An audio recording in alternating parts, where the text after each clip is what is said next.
coached middle school basketball for about 7 years. Basketball's brutal. You can just look around and say, yep, 7 feet tall, 6'5", jump out of the gym. You can tell the athletes. You can't always tell the entrepreneurs. Because being an entrepreneur is about what's on the inside. All right? So the fact that you guys were selected, I want to tell you congratulations. Somebody saw something in you that you could represent this brand, represent student entrepreneurs in this area. All right? We got a team effort tonight. We're gonna jam-pack training for 2 hours. Okay? We got a couple guest speakers coming in. First one is Pastor Brandon Reddick. I'm going to pass it off to him. We've got Luke Shaver here as well, one of our staff members. We'll have Ryan Lawn-and-Tree coming out. But give your attention to Pastor Brandon Reddick. Pop it up. Let's get him introduced. Good evening. Good evening. Good evening. Thank you. Thank you. As Joe said, my name is Brandon Reddick, and I'm one of the business coaches with Student Startup. I want to reiterate congratulations to all of you for being a business owner. And the reality is Student Startup is entrusting their brand to you. You should take pride in that. It's an honor. Now, with being a business owner comes responsibility. All right, I'm a preacher, just so y'all know. And so where I'm from, we do call and response. I say something, you say something back. All right, we're going to practice that. Here we go. Everybody say responsibility. Responsibility. That's your word. This is your business. You have to take pride in it. The business will only go as far as you take it. It's not on us, it's on you. We're going to give you everything we need. We're going to pour everything we can into you to make you successful. But at the end of the day, it's on you to make your business succeed, to make it prosper. So with that being said, let's talk about some responsibilities.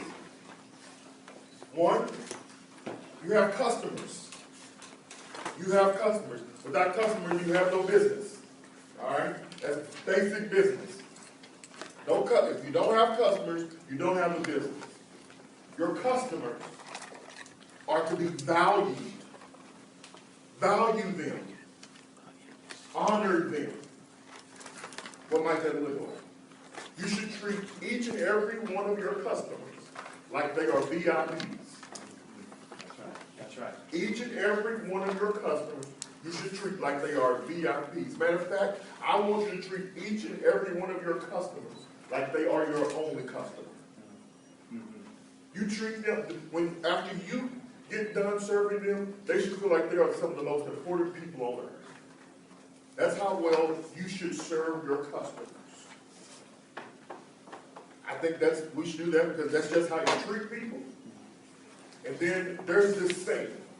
It's not original with me, but I'll share it with you. Do unto others as you would have them do unto you. Do unto others as you would have them do unto you. Anyone ever experienced bad service? I'm asking a question that I need to respond to. Yes. Okay. Has anybody not experienced bad service before? Really? You've never had bad service? Oh, no, I thought you meant No. you had good service. Yeah. It's good to not. Yeah, the negative. Yeah. It's true. Double. We hated it. We hate bad service. Matter of fact, it makes me angry. It gets under me, underneath my skin. We don't want that. We don't like it. We don't appreciate it. So we shouldn't do that to others. So we treat others like we treat our customers like they're VIPs, like the most important people. One of the things that I've learned, on Sundays, I've had to train myself this way. On Sundays, at the end of the service, I go to the back or the front of the building. I don't know which one it is actually. And I stand there and I shake hands. So when people leave. Now let me tell you something. I hate this. I hate it because I'm an introvert. Okay? I'm an introvert. I like being alone. That's who I am. But I sit there, I stand there with my wife and my family, and we shake hands this whole time. Now, but I used to worry because this person would come through the line, and I'm just trying to get people through the line. One, because I'm an introvert, all right? I don't like small talk, okay? But the other thing is, I'm like, all these people are waiting in line. But then I was convicted. I was like, oh no, that's not good. Because I'm treating this person as if they don't matter. And so I've had to discipline myself to say, whoever I'm talking to, I'm going to focus on them, and I'm going to act like no one else is there. That person that has honored me with their presence and their time, and they want to share something with me, I need to treat them like they're the most important person, like they're the only person there. That's how you treat your customers. And guess what? For you, this is how you build loyalty. This is how you build loyalty, when you treat people this way. You want loyal customers. Loyal customers won't leave you over something silly like price.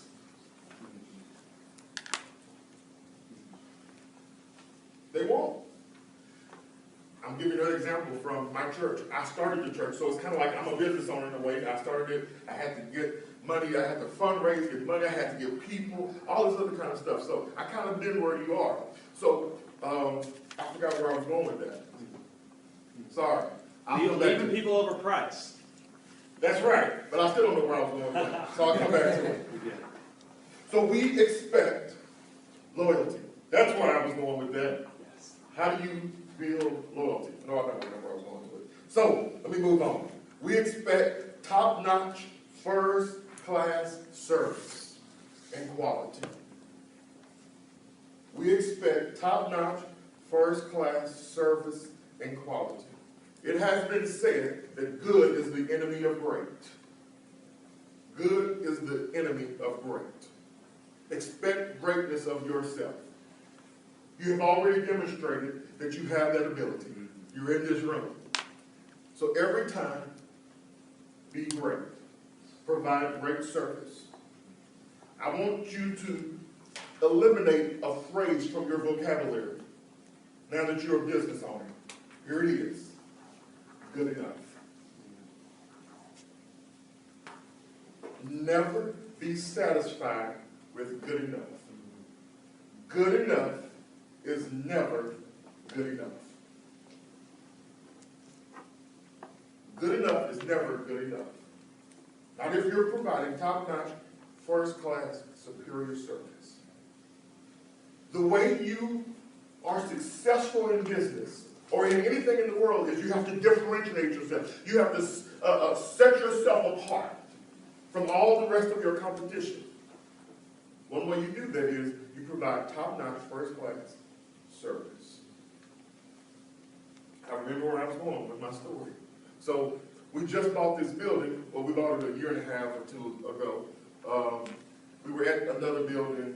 We had issues with the grass being cut. And so we just said, hey, instead of waiting on our landlord to fix this problem, we're just going to take it on ourselves to make sure the grass is cut. Because when people come onto our campus, we want to put our best foot forward. You know, we want to make a good first impression. So we want people to appreciate, feel like they're welcome. We don't want them to come feeling like they're going into a forest because the grass is so high. So I called Joe and I asked him if student startup could help us. He was like, oh, we're too busy. So then I actually had to go and find somebody else to come and cut our grass. So we got several quotes. And you would think that a new business, a new church, with limited funds, would go with the lowest quote. We didn't. When we were remodeling our building, we got quotes from different architects. You would think, and maybe we should have, you would think we would have gone with the lowest quote for the architect. We didn't. We actually went with the most expensive. Why? Because they went over and beyond what was expected of them when they gave us the quote. The people that we use now at our church for our lawn service, they told us straight up from the very beginning. They said, listen, we're not the cheapest, but you're going to get great service.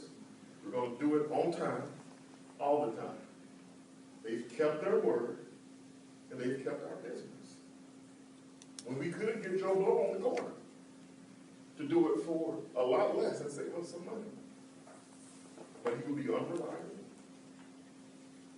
I'm dependable. And maybe a little hot, but that's neither here nor there. Okay? And so I want you to be like the people that service us. I want to hire you to come and overlearn in my church, even if you're not the cheapest, because I believe in you, and I want to get top service. You're gonna be there when you say you'll be there. That's another responsibility. You need to be a man or woman of integrity. Do what you say you will do. Keep your word. Keep your promises. If you say you'll be there at 9 a.m., be there. When I was going through an internship program, here's what they taught us when it came to being on time. Here was what I was taught. To be early is to be on time. To be on time is to be late. To be late is unacceptable. Get that in your mind now. To be early is to be on time. To be on time is to be late. To be late is unacceptable. So, you want to treat people the way you want to be treated. Your reputation is on the line at the end of the day. I'll come back to you. I forget that real quick, so let me finish this. I'll come back to you. Your reputation is on the line. And people talk. You know what the best form of advertising is? Word of mouth. And if you are servicing a certain neighborhood, neighbors talk. They'll say, don't use that debit here.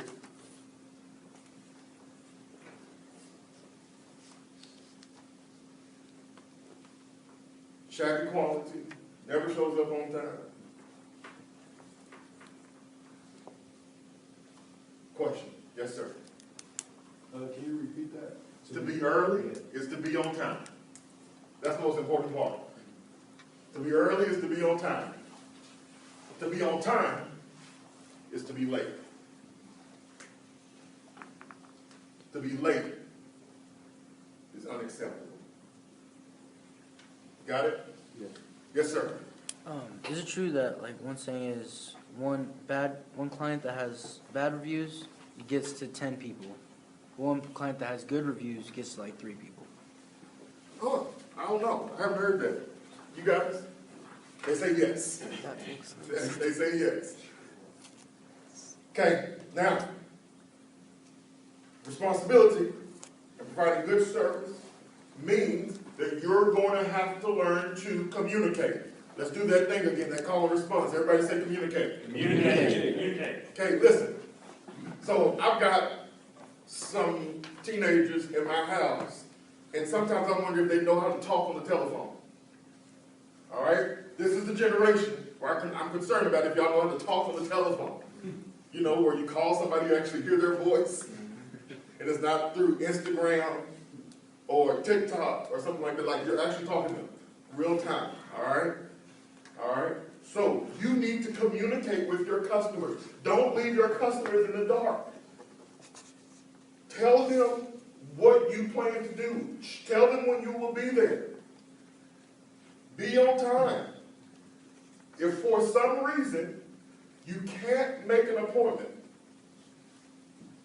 this is, and by the way, when I say you can't make an appointment, this is not like, well, my girlfriend wanted me to come by. No. We're going to have a conversation about that. Okay? I'm talking about like, you're on your way to the emergency room. Can't make an appointment. I'm not even going to take my equipment broke. Go borrow somebody's. I mean, like, you can't make an appointment. If you're going to miss an appointment, it's got to be something that's a really big deal, an emergency. Remember, this is your business. Your reputation on the line, and at the end of the day, it's going to affect your bottom line. So, if you, for some reason, you cannot make an appointment, you need to communicate that to your customer. Pick up the phone, call them, tell them, and ask if you can reschedule. You have to communicate. So, responsibility, communicate, and here's the next one. Be responsive. Be responsive. Our best practice here with Student Startup is that if someone calls you, they don't get you, they leave a message, it's expected that you call them back within 24 hours. Call back within 24 hours. And I'm telling you, that old lady who has nothing left to do, she's not going to wait 24 hours. She's going to call you back soon, so you want to beat her to the punch. There's no point in waiting. Just do it.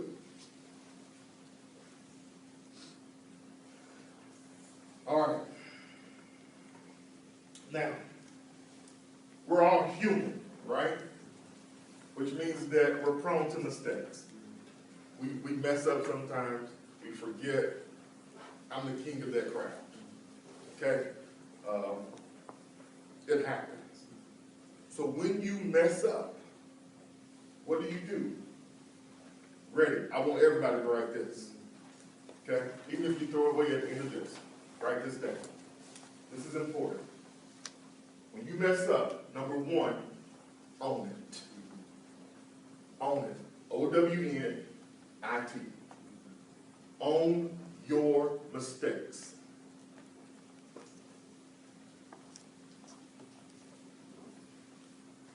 There are some people whose personality or whatever, or they lean towards making excuses, blaming others. Look, nobody wants to hear that. You messed up. Own it. One way you own it is by being honest about it. Yeah, I messed up when I did such and such and such. Own it. Next, apologize for it. Sincerely apologize for it. I'm giving you another story of mine. So I told you I was starting this new church, and part of starting this new church meaning that I had to develop a donor base. And so that required a lot of meetings. And so this one guy, he said, I'll meet you after work. Meet me at 4 o'clock at Wendy's, of all places. I didn't know what to expect from him financially when he said meet me at Wendy's. But anyway, that's not the point. So he said, meet me at 4 o'clock at Wendy's. I said, no problem. I told you I'm an introvert, right? People drain me. All right? I like people, but they drain me. That's part of being an introvert. So about, let's say 2:30, 3 o'clock, I climbed into bed, and I was going to take me a quick nap. All right? Now, I knew I was in trouble then because I don't take quick naps. All right? They have to be a minimum of an hour and a half. All right? My grandmother used to say, boy, you don't take naps, you just go to sleep. So I like an hour and a half, 2 hours. And so I took a nap. And I was like, you know what? I'm going to take me a quick nap. Just give me a little boost. And then I'll head to Wendy's on the west side. I'm an east sider. I'll head to Wendy's on the west side. I wake up, it's like 4:30, 4:45. I'm supposed to be meeting a donor. This guy, I'm going to ask this guy for money. I slept right through the appointment. He's texting me, hey, we're still on, you're coming. I'm not responding because I'm out. I am not out. I messed up. What I could have done is made up some excuse as to why I didn't make it. I called him. I said, Arlen, I'm so sorry. I had the meeting, I was planning to attend, but I'm going to be completely honest with you. I slept right through it. I fell asleep and I was planning to get back up, but I overslept. I'm so sorry. You know what he told me? The first thing he said was, you know what? I just appreciate you being honest. Yeah. That's exactly what his words. He said, I just appreciate you being honest. Guess what happened? He allowed me to reschedule, and he still gave me a check for thousands of dollars. Honesty pays off. That's the whole point of that little story. Sometimes it won't work out. I'm not promising you it's going to always work out. That sometimes you're going to make someone so upset, they're not going to have to do anything with you. But you know what? You can still live with your conscience saying, I did the right thing, which is tell the truth. So own it. Apologize for it, fix it. That's number 3. Fix it. Own it, apologize for it, fix it.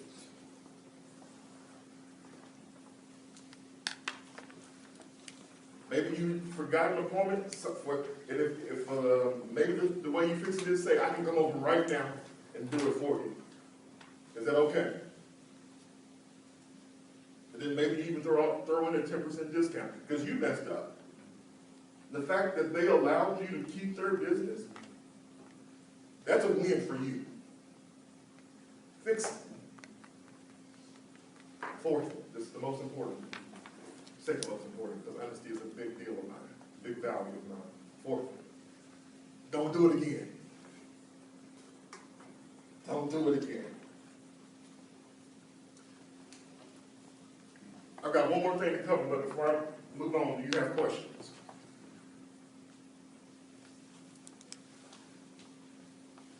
Okay. Finally, now that you're a business owner, you want to grow your business, yes? Yes. Yes. Now that you're a business owner, you want to grow your business, yes? Yes. Yes. Okay, good.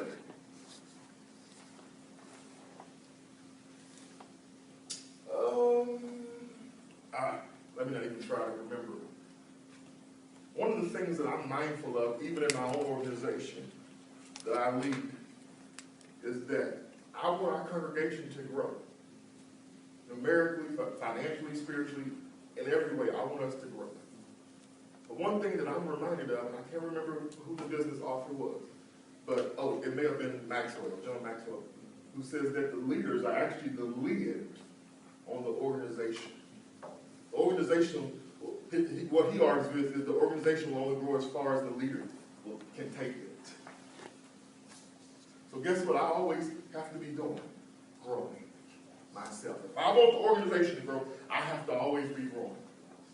Up until this last semester, I was trying to read 2 books a week. My son is like, I can never do that. He hates reading. Because I want to always be growing.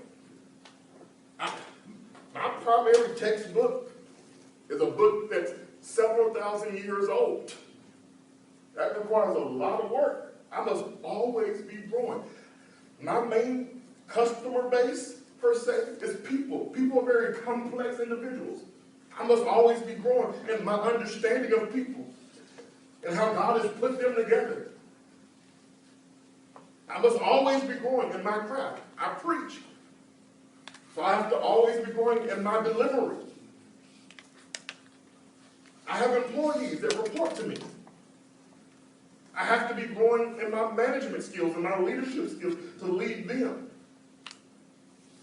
I don't want to be the barrier to our organization growing. Same thing for you. Your business will only grow as far as you'll take it. So you must always be growing as well. So, what does that look like? Our expectations of you are that you are either reading a book or listening to an audio book. To grow.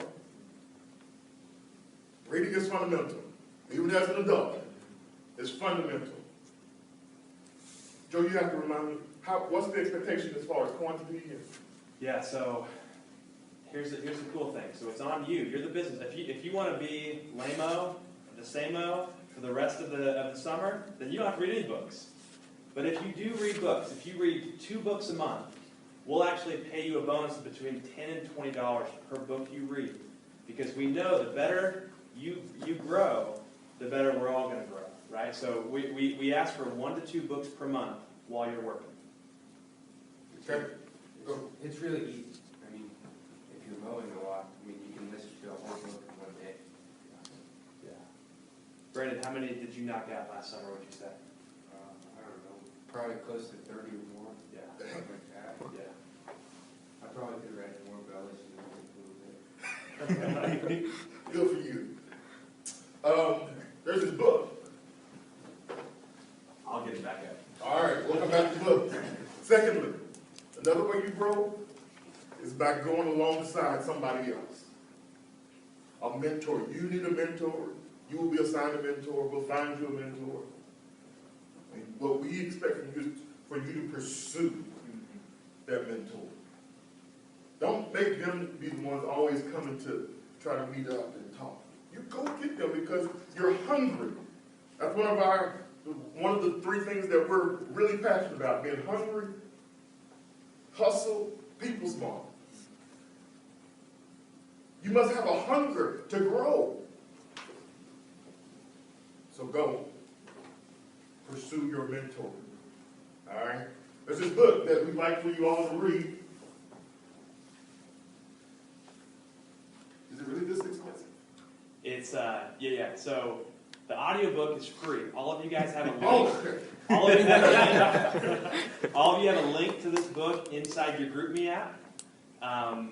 But yeah, you can buy the physical book and some cool notebooks and get an app for $50 if you want, or you can listen to the audiobook for free. That's up to you. All right. And we'd like for you to read that by spring break. We'd like for you to listen or have read that by spring break. What's the name of the book? Oh, okay. Just make sure. All right. That's all I have. I'm going to throw it back to Joe, but before I do that, do any of you have any questions for me? Again, my name is Brandon Reddick. I will always be here for you. If there's anything you need, please let me know. If you come up in some of those situations where you're like, I've got this customer issue, I don't know what to do, and you need some help processing through it, I will help process. I will not tell you what to do. I will ask you questions. And I will say, okay, what do you think will happen if you do this? I will always ask you questions to help you make the best decision. All right? I will help you. But remember, I'm going to honor you as the business owner. I'm a resource, not the source. Okay? This sounds like a hard question. It feels like a hard No, question. it's really easy. Okay. You already know. Okay. So, do we get your phone number to call you to ask you questions? Or have you got your phone number? You can reach out to me, and then I'll give you Pastor Brandon's phone number. Oh, trust me, I'll plug you into my phone and everything, and I know how to ignore you. So I'll give you my phone number. Okay? All right? Thank you. Hey guys, energy, clap it up. Let's go. Clap it up.